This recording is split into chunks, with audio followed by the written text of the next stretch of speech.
അലൈക്കും വറഹ്മത്തുള്ളാഹി വബറകാതുഹു.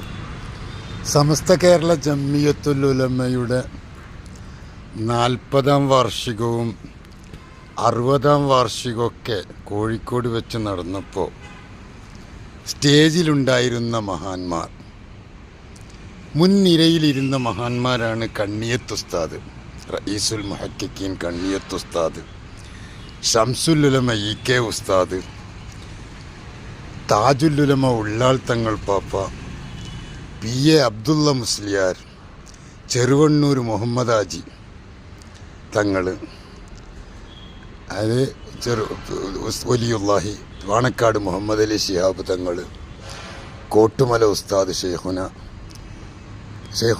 കെ അബൂബക്കർ ഹസ്രത്ത്, കെ.വി. മുഹമ്മദ് മുസ്ലിയാർ കൂറ്റനാട്, ഉമർ ബാഫക്കി തങ്ങൾ, ചെറുശ്ശേരി ഉസ്താദ്, ഇവരൊക്കെ ആയിരുന്നു സമസ്തയുടെ 40-ാം വാർഷികത്തിലും 60-ാം വാർഷികത്തിലുമൊക്കെ മുൻനിരയിലിരുന്നത്. അതിലുള്ളൊരു പ്രധാനിയാണ് ഇന്ന് ജീവിച്ചിരിക്കുന്ന സുൽത്താനുൽ ഉലമ എ.പി. ഉസ്താദ്. ഈ എ.പി. ഉസ്താദ് അല്ലാത്ത മറ്റുള്ളവരൊക്കെ നമ്മിൽ നിന്ന് വിട പറഞ്ഞു പോയി. അല്ലാഹു തആല അവരുടെയൊക്കെ ദർജ അല്ലാഹു ഉയർത്തിക്കൊടുക്കട്ടെ. ഇവിടെ നമ്മൾ മനസ്സിലാക്കേണ്ട ഒരു പോയിന്റ്, ഇന്ന് സമസ്ത പറയുന്ന കുറ്റപ്പെടുത്തുകയല്ല, അവരൊന്നും അന്ന് ഈ മുൻനിരയിലോ പിൻനിരയിലോ ഒന്നും കണ്ടിട്ടില്ല. ഇപ്പോൾ ഇവരൊക്കെ നേതൃത്വമാണ്, അൽഹംദുലില്ലാ, അള്ളാഹു അവർക്കൊക്കെ ബർക്കത്ത് ചെയ്യട്ടെ. പക്ഷെ അന്ന് ജീവിച്ചിരിപ്പുള്ള മുൻനിരയിലിരുന്ന, നേതൃത്വം നടത്തിയിരുന്ന, മുന്നണി പോരാളിയായി സജീവമായി സ്റ്റേജിൽ വിളങ്ങിയിരുന്ന ബഹുമാനപ്പെട്ട സുൽത്താനുൽ ഉലമ, ആ സുൽത്താനുൽ ഉലമ നമ്മെ വിളിക്കുന്നു കോട്ടക്കലിലേക്ക്. സമസ്ത കേരള ജംഇയ്യത്തുൽ ഉലമയുടെ ആധികാരിക ശബ്ദം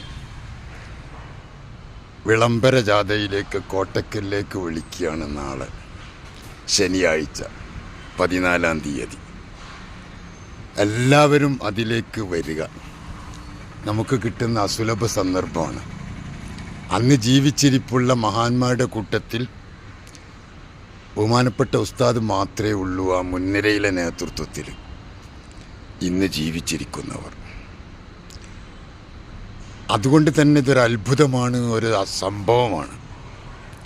എല്ലാവരും ബഹുമാനപ്പെട്ട സുൽത്താനുൽ ഉലമ എ.പി. ഉസ്താദ് വിളിച്ച പരിപാടിക്ക് എത്തുക. സമസ്ത കേരള ജംഇയ്യത്തുൽ ഉലമയുടെ യഥാർത്ഥ അവകാശിയായി പ്രവർത്തനരംഗത്ത് ഗോദയിലേക്ക് ഇറങ്ങിയ ബഹുമാനപ്പെട്ട ഉസ്താദ് അവറുകൾ നടത്തുകയാണ്. ആ നേതൃത്വത്തിൻ്റെ കീഴിൽ സമസ്ത കേരള ജംഇയ്യത്തുൽ ഉലമ